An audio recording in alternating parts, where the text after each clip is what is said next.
We talked about phenomenology last time, and I tried to make the case that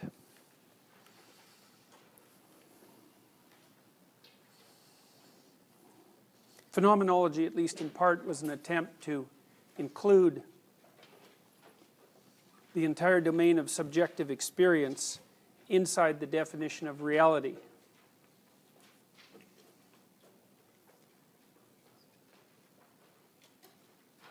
When Rogers talked about mental health, he was speaking of something that superseded just rational coherence.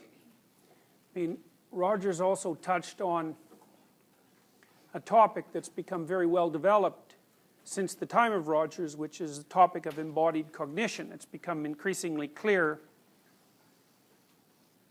to artificial intelligence researchers particularly that the Enlightenment idea of rationality as like a disembodied sort of spiritual function is wrong in principle. And I think that's because the way the brain sets itself up with the body is the way that we discussed when we were talking about Piaget.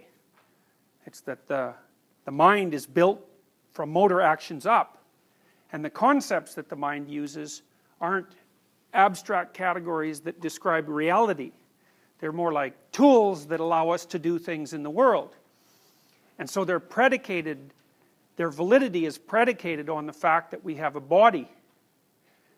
And one of the things that Rogers was trying to emphasize, and I think there's a long history of this in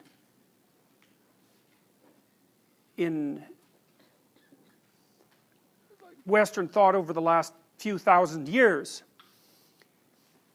that there are faculties of apprehension that are higher than rationality, and some of those are embodied.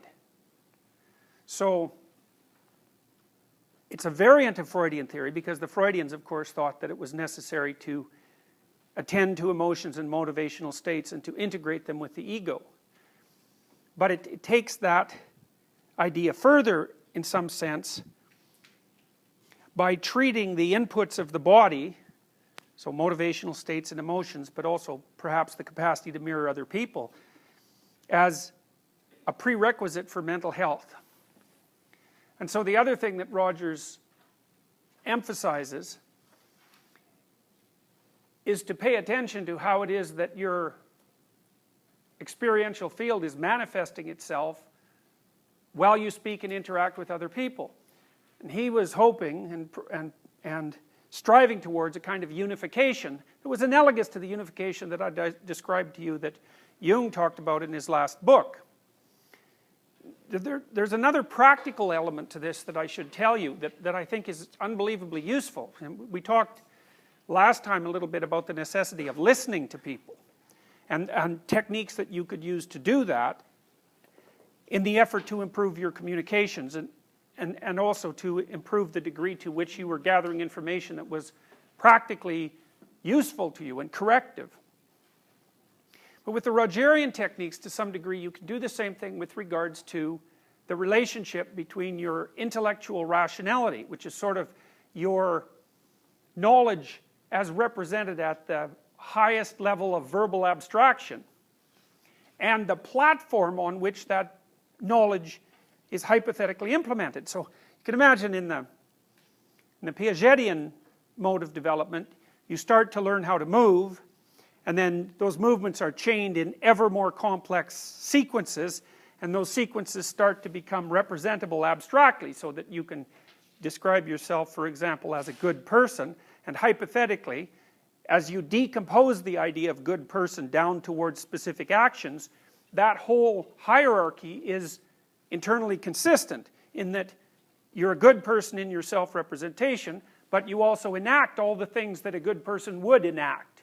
And then there's no flaws in the entire hierarchy. But the weird thing about having an intelligence that's dissociable, which means that you can think up things without acting them out, is that you can also formulate self-representations and ideas that aren't fully integrated with the manner in which you actually act. So you can have a concept of yourself and even an ideological framework that's only vaguely related to the programming that's been instantiated in your body. And Rogers would consider that, he has a technical term for it. It's a form of internal disharmony. Non-congruence, that's his term. And the non-congruence idea is a very interesting one because, in my experience, you can feel it. So, and here's something that you can try as an experiment. And I think it's as effective an experiment as the listening experiment that we discussed last time. So, it's very common for modern people, especially intelligent modern people, to identify themselves with the contents of their intellect.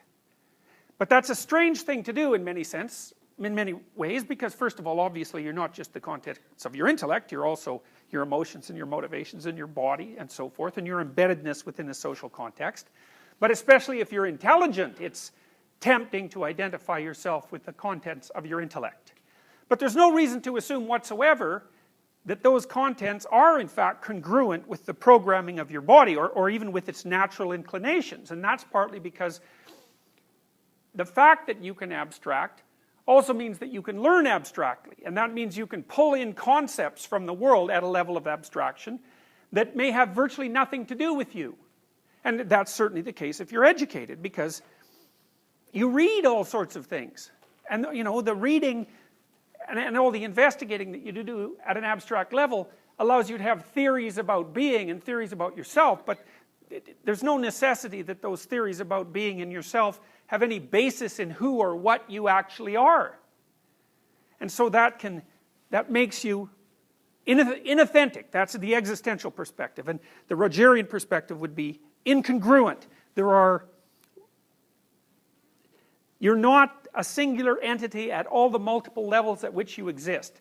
And that can cause conflict. So, for example, maybe you're acting out an ideology because you're convinced of its rational integrity and coherence and utility, but that ideology doesn't fulfill you as an individual. Now, that's certainly an existential claim. It's a fundamental existential claim. In fact, as we'll talk about in the next lecture, there are thinkers like Solzhenitsyn who've ascribed the worst catastrophes of the 20th century to exactly that kind of inauthenticity, which is the development of a coherent and rational ideology, say like a communist ideology, and then the attempt to force that on the world and on people, despite the fact that the rational formulation and the reality of the people and the world have very little in common.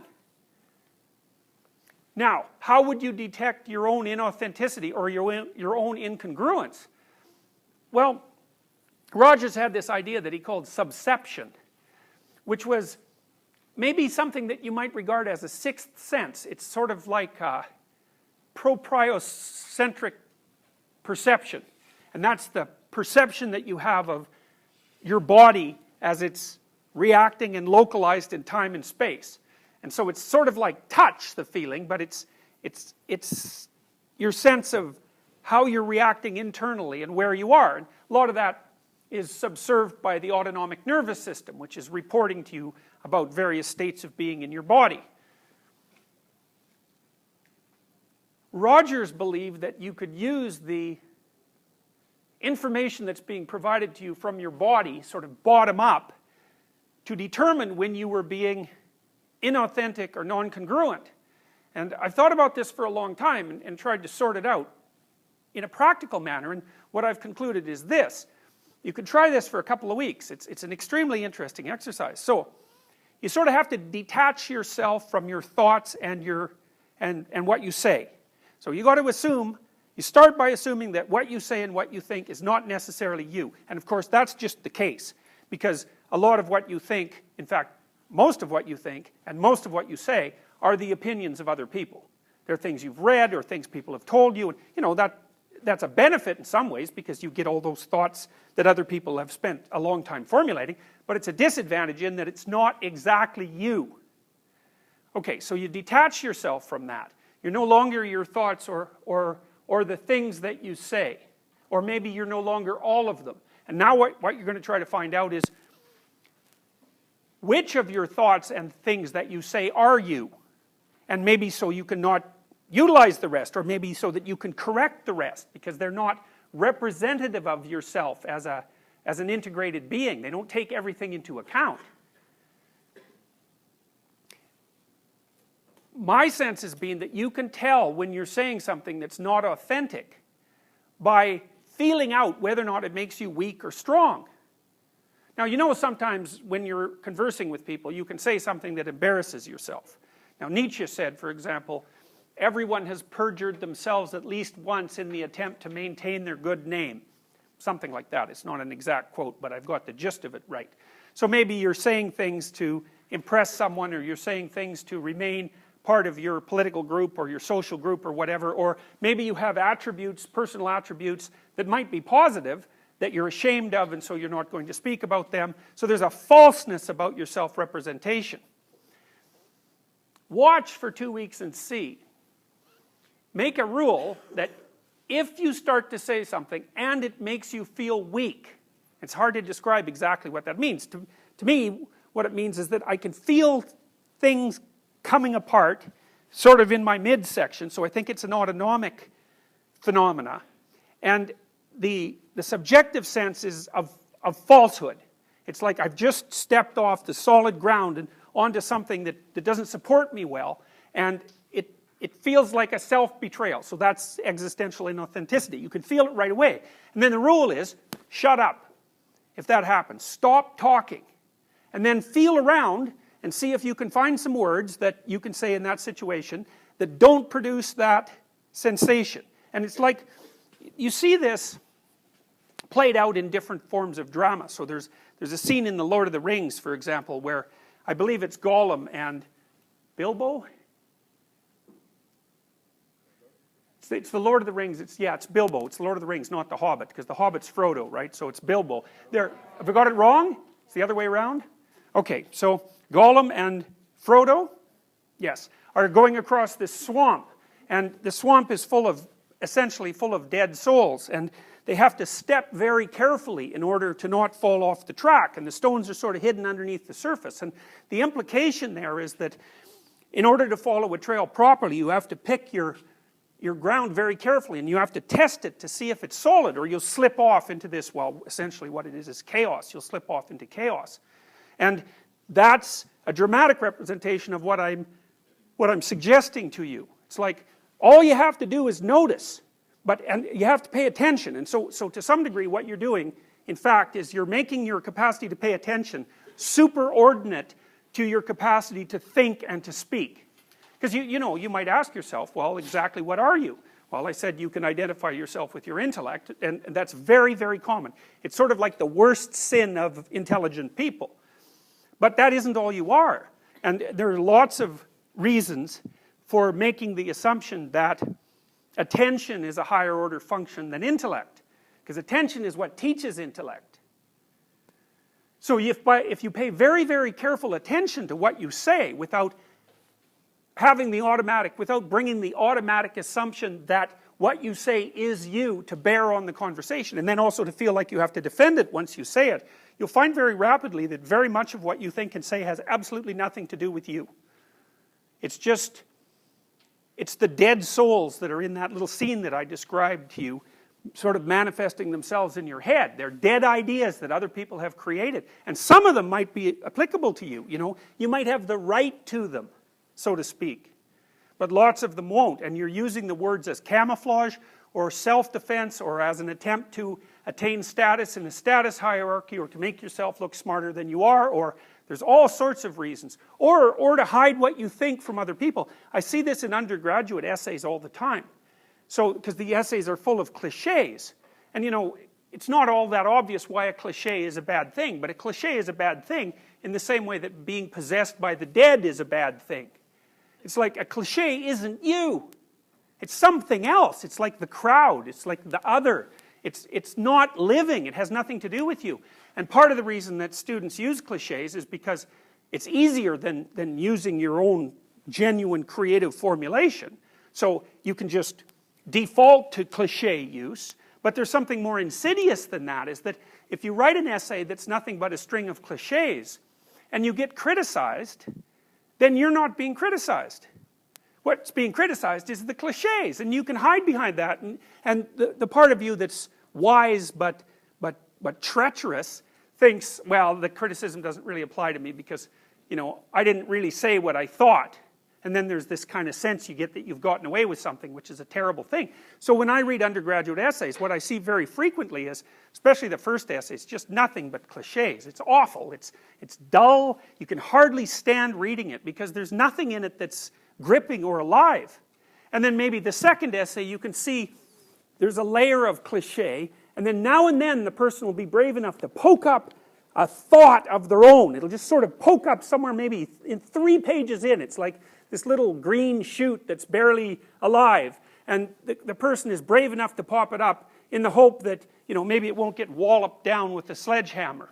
And so one of the things I try to do is to point that out. It's like, look, you know, this is something, there's a real thought here. It's a real original thought. It's something that you have the right to, because it's derived from your own experience and your own knowledge, and you've formulated it in an original and compelling way. But the problem with that is that if you get criticized for that, you're just going to pull right back into your shell, right? Because that hurts, because it's actually part of you that you've exposed, and that's a terrifying thing, to expose yourself like that. But it's an absolute prerequisite to genuine communication and thought. So the ancient Mesopotamians, I haven't got time to tell you this story. If you want to hear it, you can come to my Maps of Meaning class in your 4th year. But the ancient Mesopotamians had figured out 5,000 years ago or so that the highest god in the hierarchy of gods, so sort of like the highest value, or the thing that should be imitated most carefully, was a god whose head had eyes all the way around it, and who spoke magic words. And so the words he spoke could make the sun rise and make the sun set. Very, very powerful speaker. And the reason the Mesopotamians had figured this out to the degree they had was because they realized that the capacity to pay attention, which is the eyes, of course, because we really pay attention with our eyes, and then the capacity to speak properly is in fact the highest virtue. And so then you can check yourself, you can see, all you have to do is listen, like you would listen to someone else. And you have to feel, you think, do I actually believe that? Is that actually my thought? And really, I'll tell you, what you'll find is 95% of what you say has nothing to do with you. So it's quite shocking to do this, because you'll start to say something, and you'll think, oh, that doesn't feel quite right. Like, it doesn't make me feel solid when I say it. There's something about that I'm subordinating myself to something, or hiding in some way. It's very difficult to figure out exactly what you're doing. But you'll find out that almost everything that's abstractly represented, it has to be that way because you guys are all so young. So in some sense, you know way more than you can actually know, right? You've been taught all these things, but you don't know them. They're just in your head. In fact, they have you rather than the other way around. It's like Carl Jung said, people don't have ideas. Ideas have people. And that's something to really think about, because then you want to watch and see what ideas there are floating around in your head and start to figure out where they came from, because it's highly probable that they're controlling you, just like a marionette is controlled by the puppeteer. It's very, very similar. And there's an inauthenticity about that. And so that brings us into existentialism. So now I want to talk to you a little bit about existentialists, because existentialists are very concerned with authenticity. And so you could say that above all else, existentialists are concerned with truth. Now, of course, we know that it's not very easy to define exactly what constitutes truth. And I would also say there are various definitions of truth that can be used for different purposes. You know, because your definitions of truth can also have a tool-like function. And finally, that we can't come up with an ultimate definition of truth because we're not infinitely informed, right? So ignorance is going to underlie our claims all the time. But that doesn't eradicate the validity of the concept of truth. And I think one of the ways you can deal with that existentially is that you may not be able to determine what's true at any given moment, but it's quite a different matter to determine what's false. That's a lot easier. So one of the things I often tell my clients, for example, is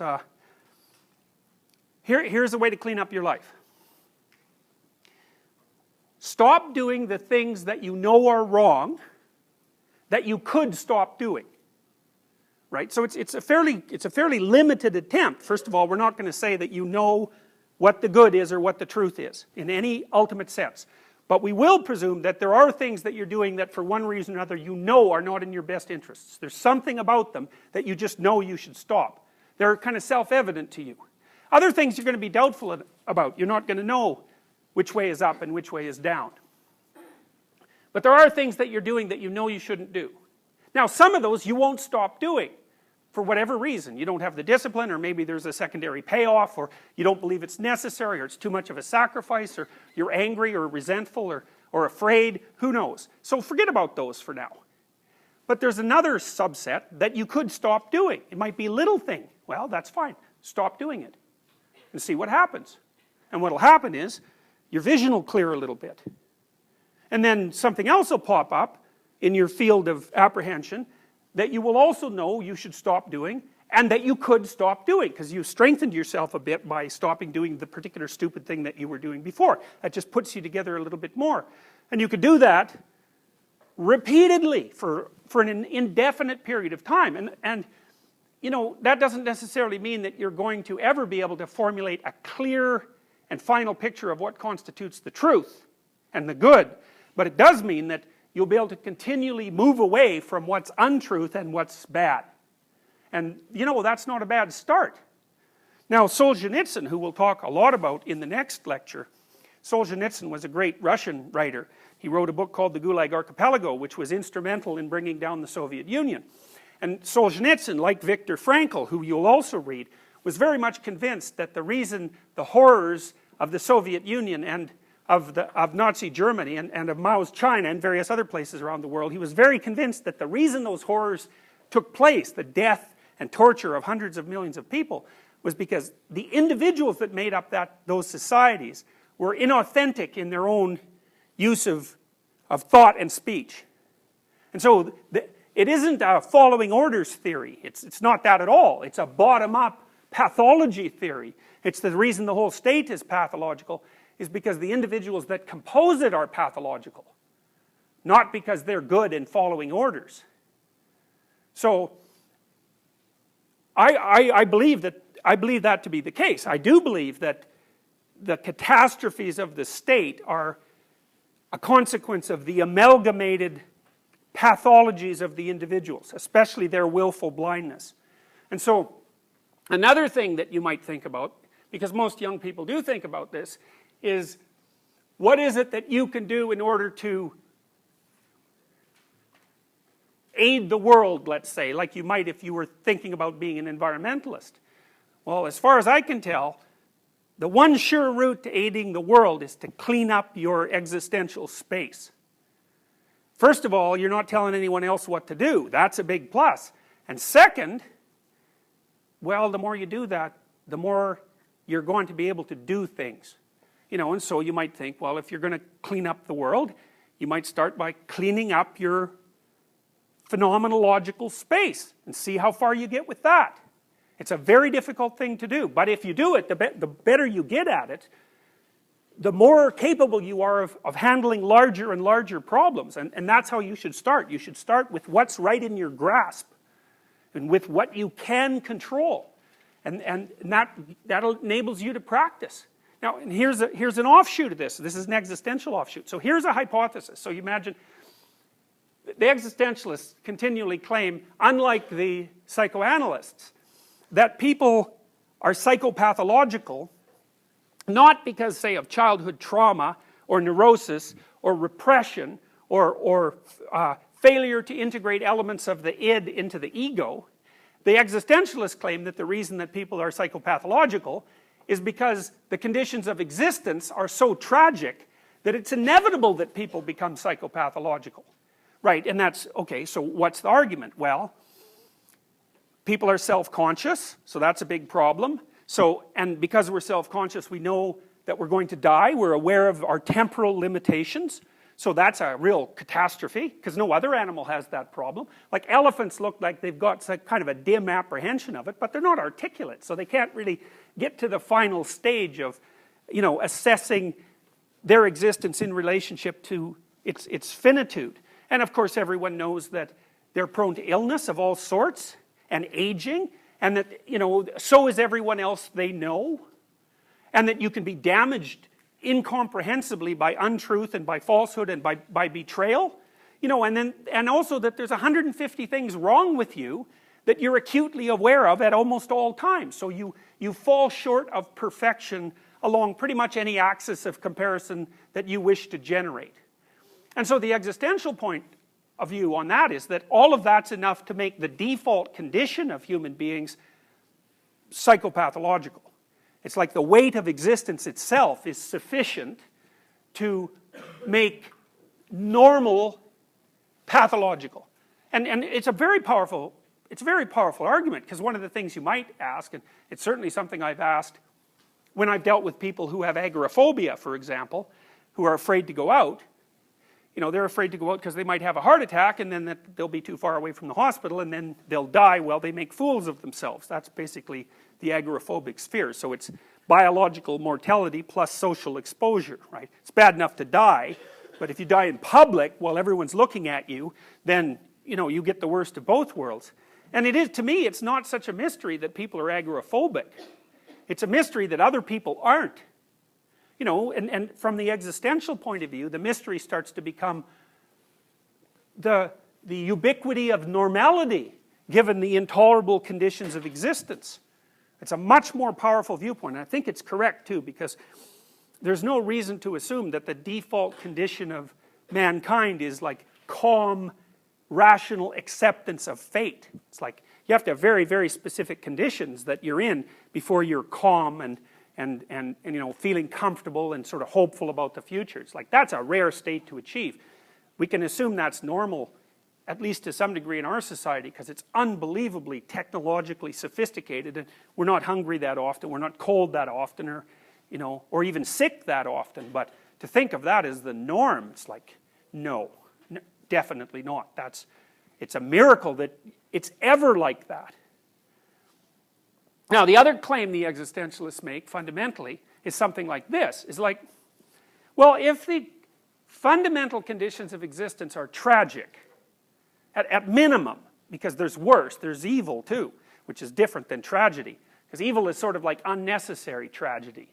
You know, because there's earthquakes, say, and, you know, who are you going to blame about that? But then there's you going to school, and, you know, there's 4 people who've got it out for you, and all they do is pound you flat every time you enter the building, or make fun of you and, you know, try to torture you to death. That's not tragedy. It's not your accidental subjugation to fate. It's some horror show perpetrated on you by people whose only goal is to make sure that there's more suffering in the world rather than less. So you also have to put up with that.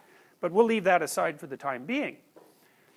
You're stuck in your pathology because the conditions of existence are intolerable to a self-conscious being. We'll say that. So then you might ask, well, what could you do about that? Well, here's one potential answer. And that answer is, see what happens if you stop doing things you know to be inadequate and wrong. So the hypothesis is every time you engage in an activity like that, you weaken yourself. You put yourself down first, you remove your own self-confidence, but you also fail to take the opportunity to expand your domain of competence. What would life be like if you didn't do that? And the existential claim is, it's a weak claim in some ways. The claim is, well, there's 2. One is, if you don't do that, if you don't try to fix the things that you could fix, things will go from bad to worse for your life, and that will spread out, and it will take everyone else's life along with it. So that's on the negative end. So you don't do it because of the negative end. But then there's a positive claim too, which is maybe if you stopped bullying yourself, the tragic conditions of existence would become bearable because you would be strong enough to tolerate them. And it's analogous to Jung's idea of progression towards the self. It's because Jung has a very strong existential theme underlying his work, derived mostly from Nietzsche. But it's the most optimistic, it's the only optimistic hypothesis I've ever seen in psychology. Truly optimistic hypothesis, because there's other hypotheses like the positive illusion hypothesis, which is basically life is so tragic that you have to tell yourself, you know, happy falsehoods just so you don't go insane, and that's what normal people do, which I think is an absolutely appalling philosophy. It's the ultimate in cynicism, that. But still, that, you know, there's a huge literature on the supposed utility of positive illusions. And then there's also the associated sort of terror management hypothesis, which is that the purpose of your belief systems is to protect you from the anxiety of death, which is sort of a variant of the Freudian idea that religion was a childish delusion designed to protect people from terror of their own mortality. It's a very powerful critique of religion, although it's one that I happen to think is wrong. I mean, one of the problems with Freud's formulation is that it fails to deal with, you know, concepts like the underworld and hell. I mean, if you're going to just whip up a belief system to protect yourself against the fear of death, why in the world would you envision something like an eternity of suffering worse than death if you ever step out of line? It's very hard to understand how that's a defense mechanism. Now, a cynic would say, well, the only reason that, say, Christians invented hell, even though they didn't, it's a very old idea, is so that they had somewhere convenient to put people who didn't agree with them. But you have to be unbelievably cynical to assume that that's the only reason. And I don't think there's any historical support for the idea that that's the only reason. Now, I'm going to tell you some stories that some of the most famous existentialists in history told. They're ideas and quotations, and the existentialists that I've read are often the most powerful of writers. So Dostoevsky is an existentialist, and Solzhenitsyn is an existentialist, and so is Viktor Frankl, who survived the concentration camps, and Kierkegaard. Very weird collection of people. I mean, their fundamental belief systems were often very much at odds with one another. Some of them are atheists, and some of them are Orthodox Christians, especially, you know, because a lot of the literary existentialists were Russian. So you can come at existentialism from a variety of origin points, but what they have in common is what I kind of outlined, is that the first idea is the essential preconditions of life are sufficiently tragic to render the normative state of humanity pathological. And health and health and wholeness as something very difficult to aspire to or accomplish, and that the road to that health is the reduction of deceit. And so that's a thing that's also very interesting about the existentialists, because they make a very straightforward moral claim, which is that lies make people sick. And I'll tell you, in my experience as a psychotherapist, I mean, you know, I can tell you some of the things that make people sick. A lot of them have nothing to do with the psyche. The things that make people sick are, well, they get unemployed. It's like unemployment just lays people out, especially if they're conscientious. They just devour themselves, and it's so stressful, right? Because if you're unemployed, well, your finances become shaky almost right away, plus you don't have any routine, plus you're not involved in anything meaningful in relationship to society, you know, and then you start to eat yourself up with doubts and you know, self-criticism, especially if you're a conscientious person, or especially if you're a conscientious person who's high in negative emotion. It's like unemployment will just flatten you. And then the death or illness of yourself or a close relative, that's really hard on people. And there are situations at work that are difficult. So people are bullied. Maybe they have a terrible supervisor, or they're in a pathological social structure, so that, you know, they're basically being bullied and oppressed with every step they take, or they're in a very horrendous relationship. But then things start to turn a bit. So, okay, so you can lose your job and you can be ill or dying, and so can people around you, and that'll lay you low a lot of the time. And no wonder, right? It's logical. And when people come to me with those sorts of problems, the first thing I often note is they're not psychological. I tell the people that. That's not a psychological problem. You're unemployed. That's an actual problem. And it's really useful to distinguish those, right? So for example, and this is something that psychiatric diagnosis does very, very badly. If someone comes to me and they're depressed, so they're not sleeping properly, they feel terrible in the morning, you know, they don't have a lot of energy, they're having a hard time experiencing any positive emotion, it's difficult for them to move, and they have a lot of negative thoughts about the past and the present and the future. I do an analysis of their life first to say, well, you know, do you have a job that's, you know, all right, that at least isn't horrifying? You know, is it okay for you to go to work in the morning? Do you have an intimate relationship that's basically functional? Do you have some friends? You know, are your relationships with your family members okay? Are you reasonably healthy apart from the depression? And do you have useful and interesting things to do that aren't related to your career? And if the person says yes to all of those and they're still feeling terrible, then I think, okay, this person is depressed, right? Because they don't have a problem, they're just depressed. And in my experience, those are the people who respond quite well to antidepressants. You know, because their nervous system isn't calibrating its analysis of their situation to the reality of the situation. It's as if their lower status, according to their status comparator, which is a very primordial thing, since even lobsters have it, so their status comparator isn't paying attention to their actual status. And maybe that's because they're, you know, temperamentally high in negative emotion, or maybe it's because they had been traumatized earlier in their life, and so they're much more sensitive to any signs of failure. It's easier to knock them down. But then you have the other people who are, well, they don't have a job, and they never have, and maybe they're 30 or 35. No real stable employment history, no real educational history, it's pretty patchy. One or more illnesses, and then family members who are just out for their absolute destruction. Like, families can be unbelievably pathological, so they're enmeshed in a familial situation where, for one reason or another, as soon as they get up off the ground a little bit, someone knocks them back down. And so, and then maybe they have a drug or alcohol problem to go along with that, or they have a relationship with someone who has a drug and alcohol problem or a mental illness.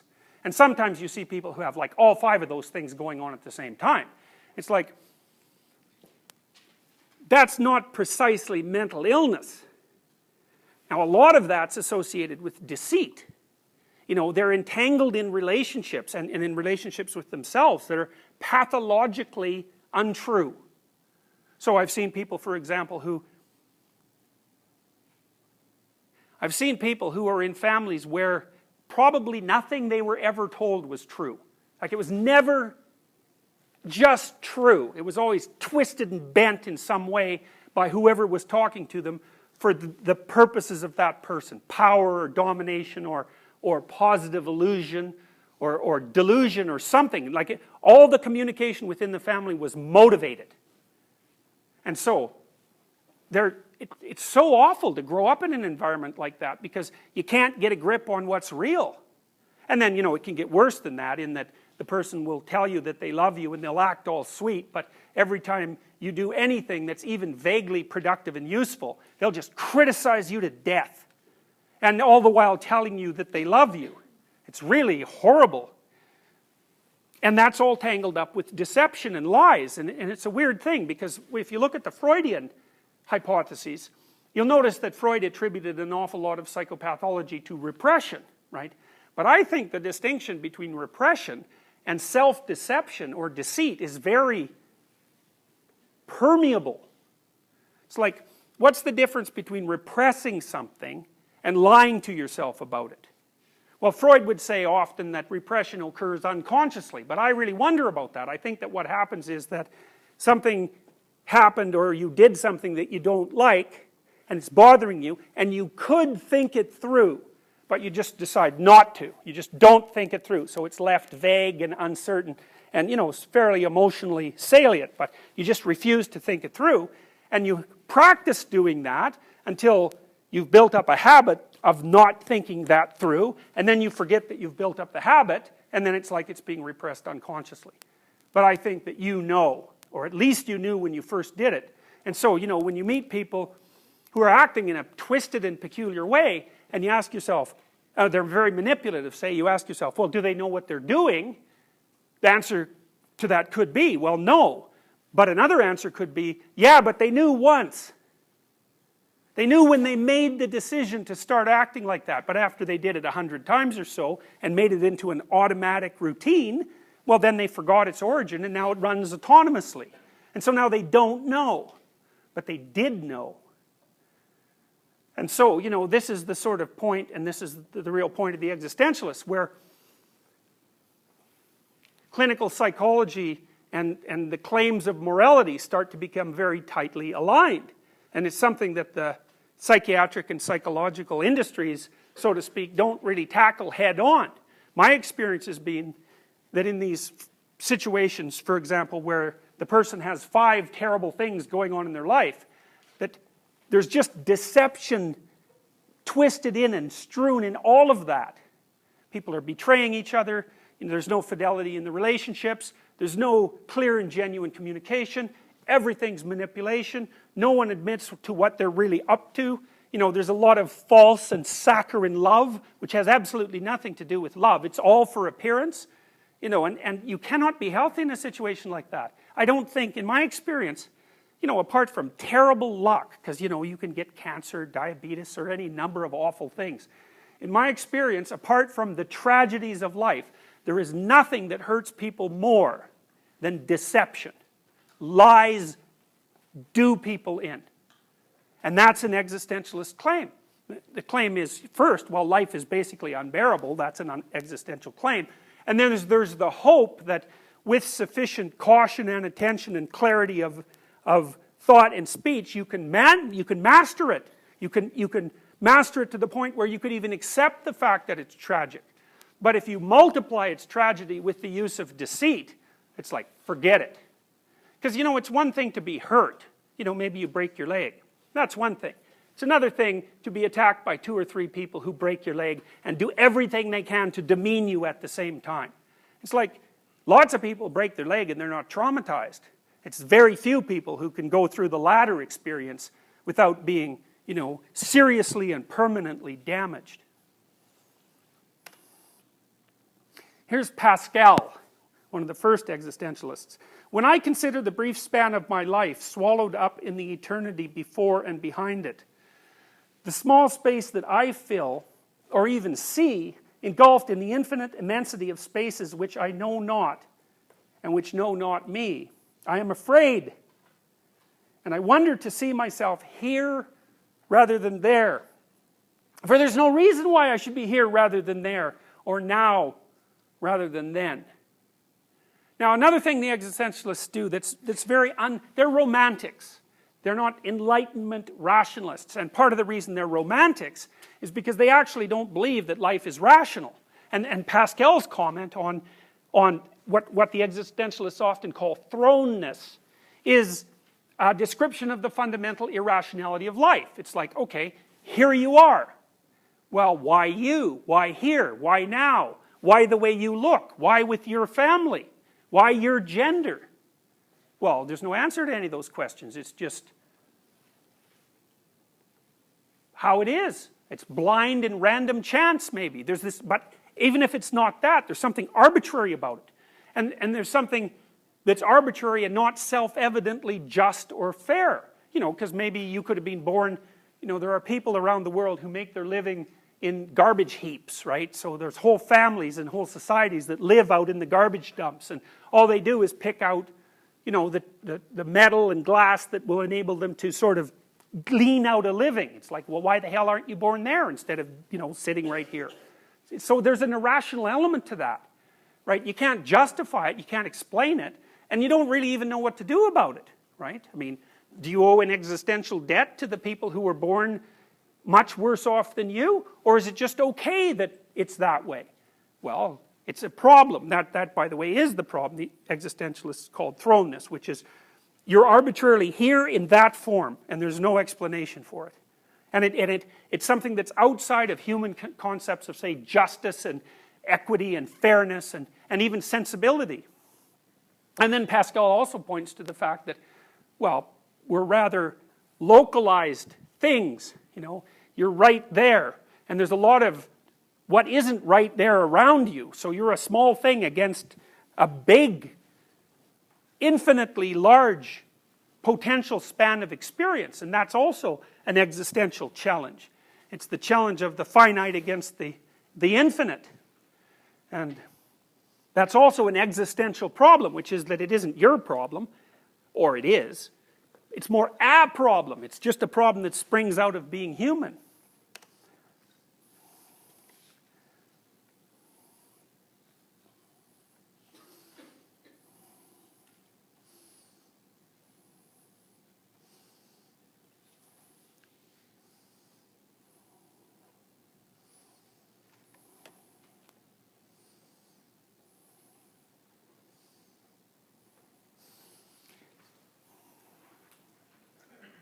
One of the places where existentialism and phenomenology touch, the phenomenologists, of course, make the case that reality is best conceived of as the totality of your experience, even if that includes things that you wouldn't normally consider you. But certainly it includes things like emotions and motivations and bodily sensations and all the things that aren't precisely rational. The existentialists would take that claim and push it a bit farther by saying, and this is analogous to something I already told you, that the degree to which that phenomenological field, your field of experience, is fractured and incoherent and paradoxical, that occurs in precise proportion to the weakening of the spirit within you that necessarily has to be strong in order to remain uncorrupted by the tragic conditions of existence.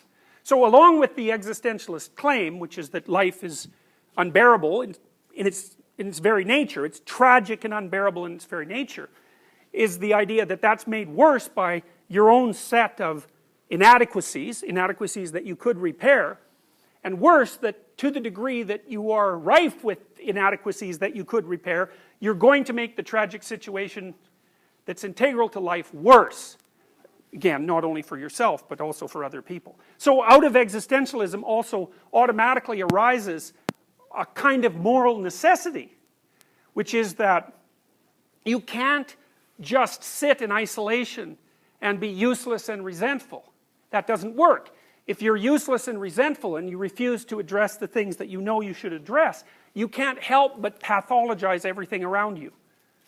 And so you're stuck with a moral duty. And the existentialists would say more than that. They would say that if you don't shoulder that existential burden, that existential moral burden, you will inevitably suffer for it. You cannot get out of it. You're stuck with it. So existentialists are great believers in free will, in that you have choice.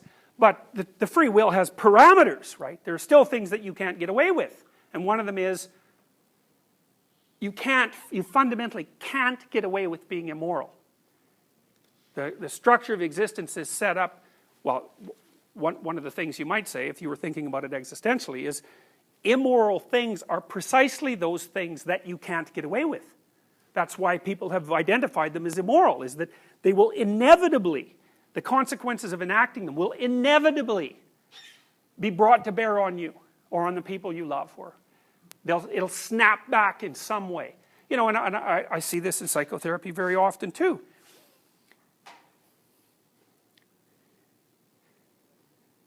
People will engage in the same kind of behavior over and over. Well, there's a classic definition of insanity, which is insanity is doing the same thing over and over and expecting a different outcome each time. And there's an element of self-deception in that. It's like people will run out a procedure that ends in tragedy, and then they'll repeat that over and over, and you can lay out for them the causal connection between their actions and their conceptions and the outcome. And they'll listen, but there's no change whatsoever in behavior, and so then they run through the routine again, and bang! And what they're doing is immoral precisely because whenever they implement it, it produces the kind of catastrophe they claim to want to avoid.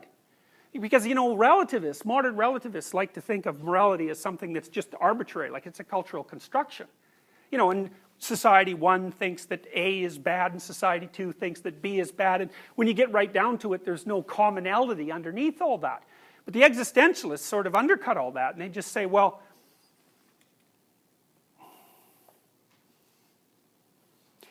What's immoral are those things that you could change, that you do, that result in outcomes that are catastrophic for you. That's it. That's what immoral is. And so that's universal, because it doesn't really matter what the details are. You know, like what you do that's immoral could be very much different than what you do. It might be temperamental. You know, we're each in our own playing field in a sense. But there's a commonality underneath that, which is, well, for example, you won't get away with deceiving yourself. You just can't. And the reason you can't is because you need a model of the world that's like the world. And if you try to live in a model of the world that isn't like the world, you'll just bump into the world. And so the deception brings with it its own punishment. And that's why it's immoral.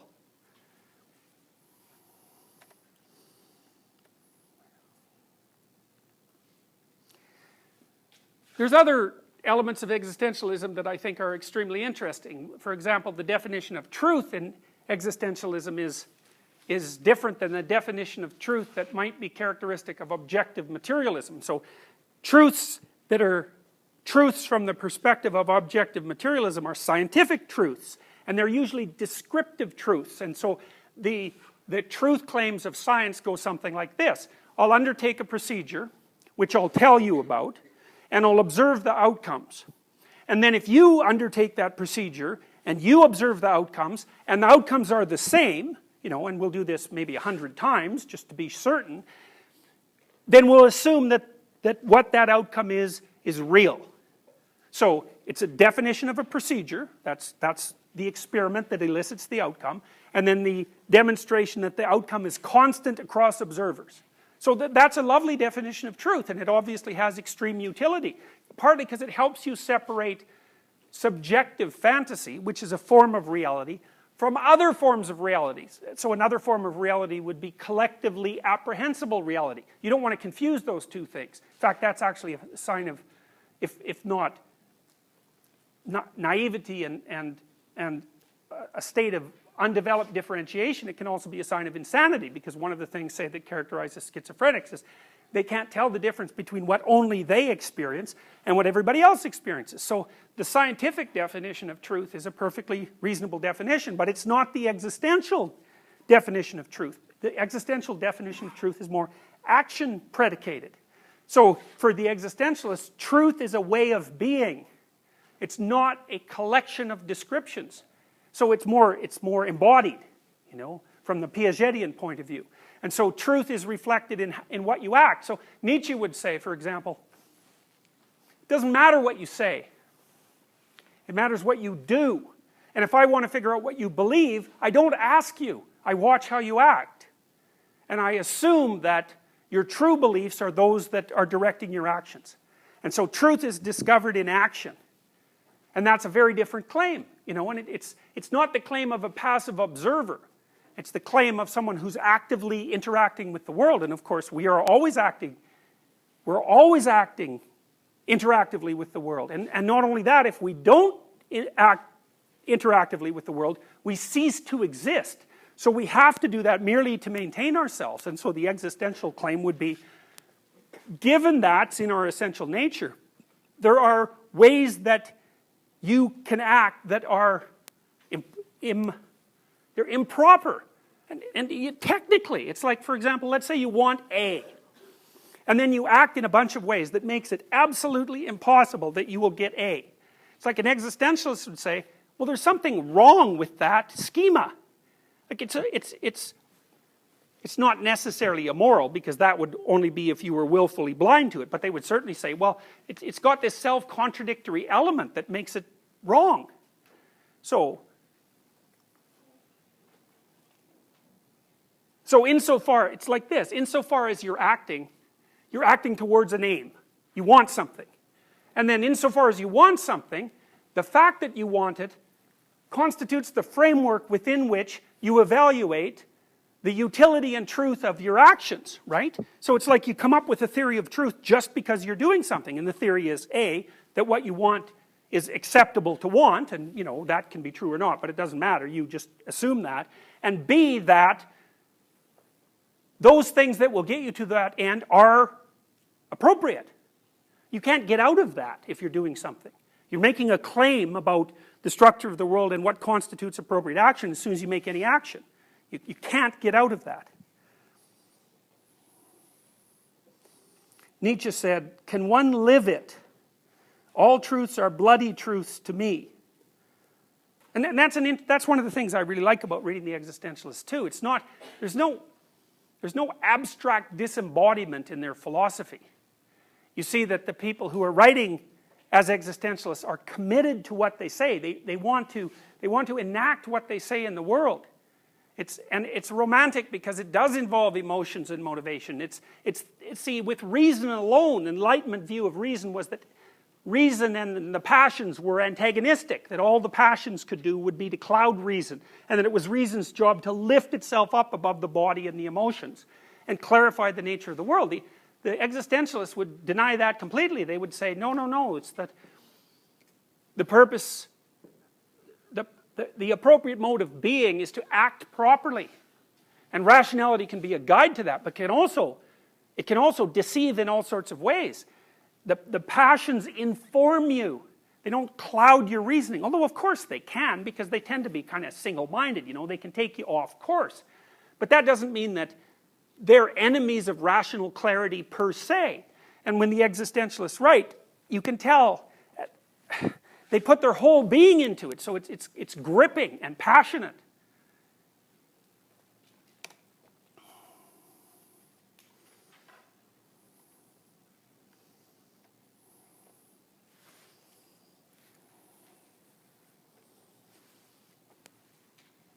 The existentialists have also identified sort of classes of pathology that are unique in some ways. They're outside the purview of standard psychology and psychiatry. So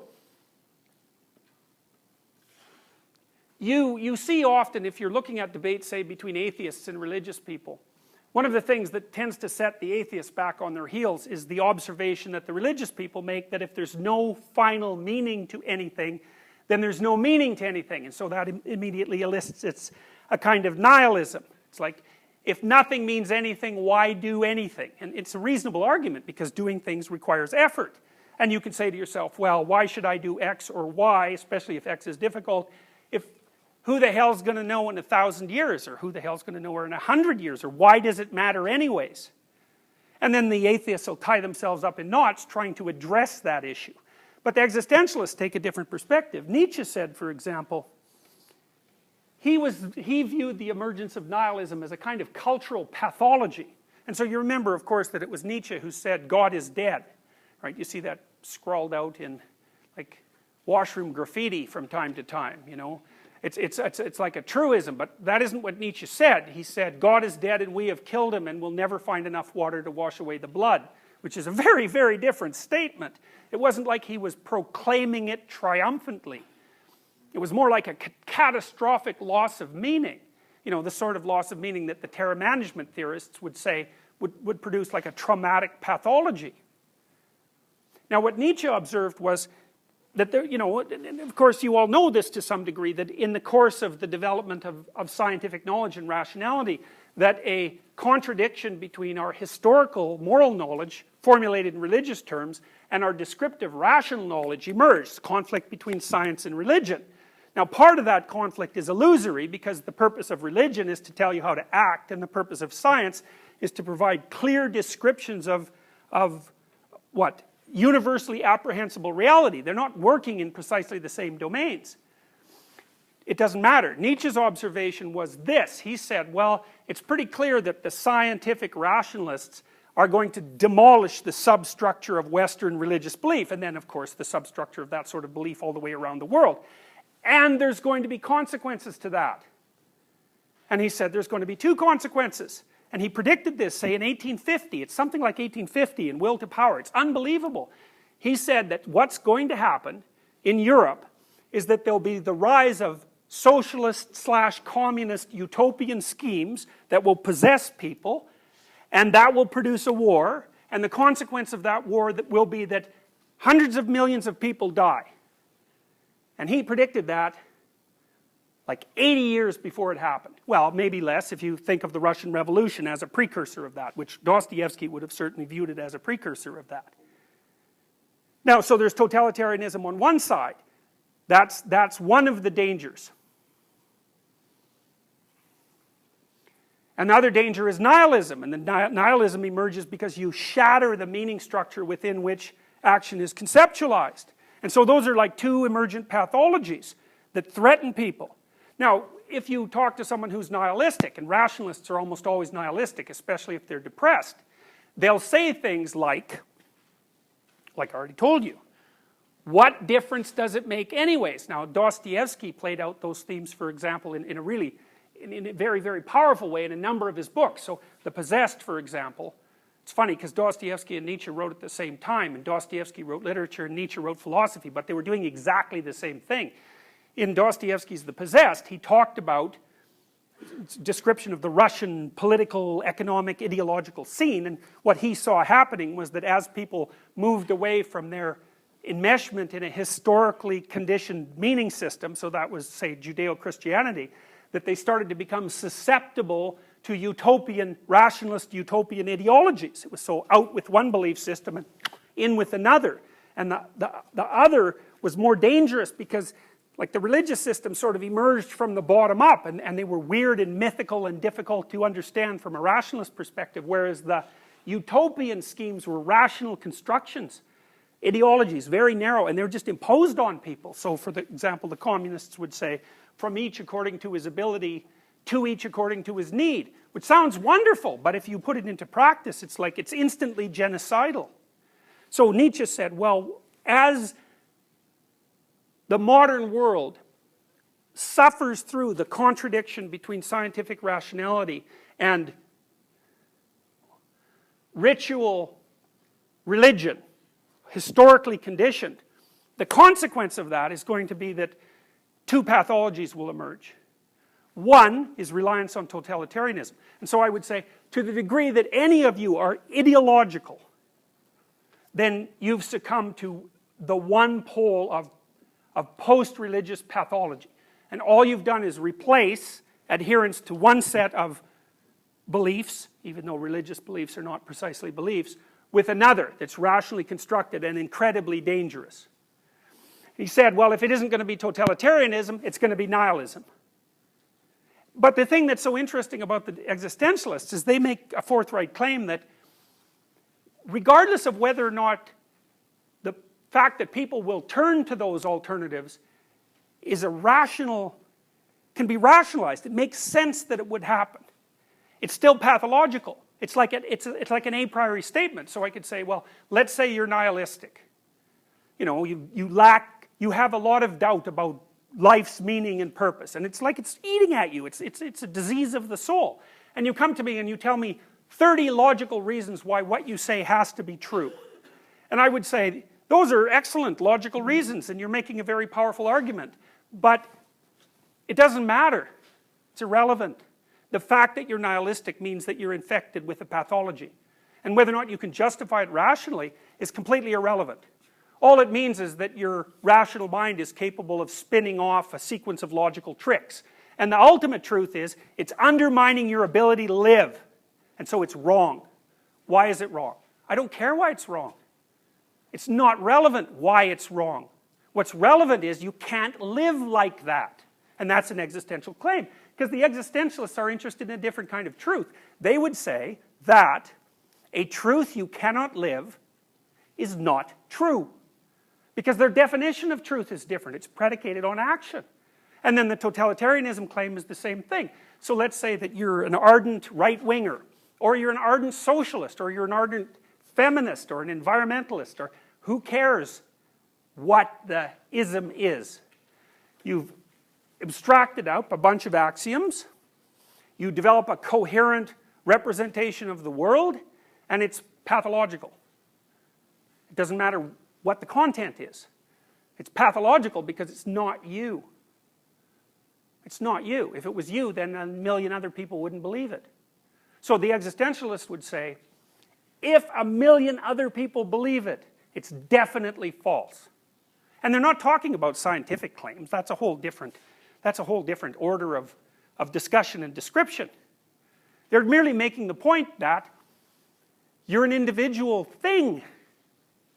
And if you've been unable to particularize your experience, and you've replaced that with adherence to some sort of arbitrary and universal call to action or representation, you're pathological. It's a form of mental illness. And you might say, well, what's the evidence for that?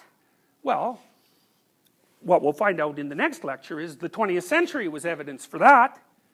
Not so much for the nihilism aspect. I think that we're still in for that.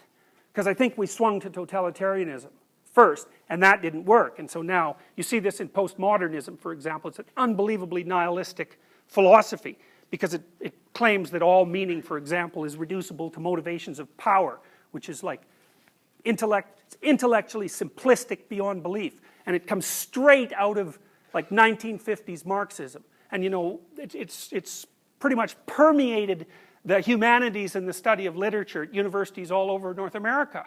It's sick beyond belief to teach young people that all meaning is relative. It's the last thing you guys need to hear when you're like 20. And the reason that people teach it is because they're more afraid that things might have meaning than they are afraid that things might not. Because you might ask yourself, well, here's two options. One is, it doesn't bloody well matter what you do. Who the hell cares? Who's going to know in 1,000 years? And everything's relative. Well, you think, God, nothing could be worse than that. Well, I can tell you something that would be worse than that. It's easy. Let's take the reverse. Everything you do matters. Okay, so what's the downside of that? It's like you don't get to get away with anything. Everything you do is important. It's linked to everything else. It's like, okay, now choose. You got a choice. You can either choose to believe, nihilistically, that nothing has any meaning. Well, you get to be depressed and anxious, and maybe you're impulsive because that's the only kind of pleasure you can find. But the advantage is, you don't have any responsibility. You can do whatever you want. And if a psychoanalyst would say, maybe that's why you believe it. That's a secondary gain, right? You think you believe it because you've derived it logically. It's like, yeah, sure. No. You believe it because it's in the best interest of the worst aspects of you to believe it. Because it justifies sloth and cynicism. Well, the opposite is, yeah, what you do matters. It's like, well, why not believe that? Well, try believing it seriously and see what happens. You take the existential claim seriously. One of them is, you make a mistake, especially one that you know is a mistake, you will absolutely pay for it. And worse, that you'll never get away with it. And worse than that, it'll domino out into the world. So not only will you pay for it, but the people that you're connected with will pay for it. There's always a price. It's like, well, you decide which of those two things is more terrifying. You know, when you read Freud, and Freud says, religion is a defense against death anxiety. Well, that's a good argument. But it is not by no means clear to me at all that the reverse of that, which is the idea that things have intrinsic meaning and that you have like an intrinsic responsibility, it's by no means clear to me that that's a comforting idea. It could easily be that the more comforting idea is that, you know, you're just a speck in a collection of specks and what you do doesn't matter. Well, you can sit and play video games for the rest of your life and it isn't going to make any difference. It doesn't have any significance. Well, if the opposite is true, you know, every time you do something pathological, especially if you know it's pathological, you tilt the whole world towards pathology. And so the existentialists would say of the 20th century, we just about annihilated ourselves. Once in 1962, and then once again in the early 80s. We're this far away from nuclear annihilation. You might ask yourself, well, why didn't we do it? And the existential answer would be, as a collective, human beings decided that it would be better to continue being than not to. And the way they decided that was by shifting the ratio of their pathological to honest behaviors a little bit more towards honesty. And you know, you might wonder about this sort of thing, if this kind of thing could possibly be true. Well, that's why I have you read Frankl and Solzhenitsyn. You know, they're not classic personality theorists, but it doesn't matter to me because they're getting at something that's deeper than the terror management theorists or the people who deal with positive illusions. They're trying to make a case based on the analysis of an entire bloody century. And the case is, societies become carnivorous and pathological in precise proportion to the degree that the individuals who make up that society become deceitful and irresponsible. And I've never encountered a political or economic analysis or claim that has anywhere near the power of that. But it's a terrifying proposition, even though what you get out of it is, well, your life is meaningful. Your life is meaningful. And then if all of a sudden you find that you're suffering unnecessarily, this is a weird thing too about meaning claims, you know. Someone's nihilistic, they come and talk to you, they say, well, my life has there's no meaning in my life. And I say, well, how do you feel about that? And they say, well, I'm really feeling bad. And then you say, well, that's a meaning. Feeling bad, being anxious, hurting, those are meanings. They're just not very good meanings. And so then you might also ask yourself, if your philosophy throws you in the direction of overwhelming negative emotion, anxiety, and pain, and that's a meaning, you might note, you're not going to argue yourself out of that. You know, which shows that there's a meaning basis. You can't just all of a sudden decide you're not hurting or not anxious. You don't have control over that. The meaning of your pain is completely impenetrable to your rational mind. So even if you're nihilistic, you have to admit to the meaning of negative emotion. Well, then what do? You just deny the existence of anything positive? Well, why is that reasonable? Maybe it's just that, well, you could be unlucky and maybe you're not well. You know, and maybe you have reasons to be suffering that have nothing to do with the way you're construing the world. Because people do get unlucky. But there's always the possibility that the reason that things are so terrible for you is that you're inhabiting a pathological perspective. And that's an existential point of view.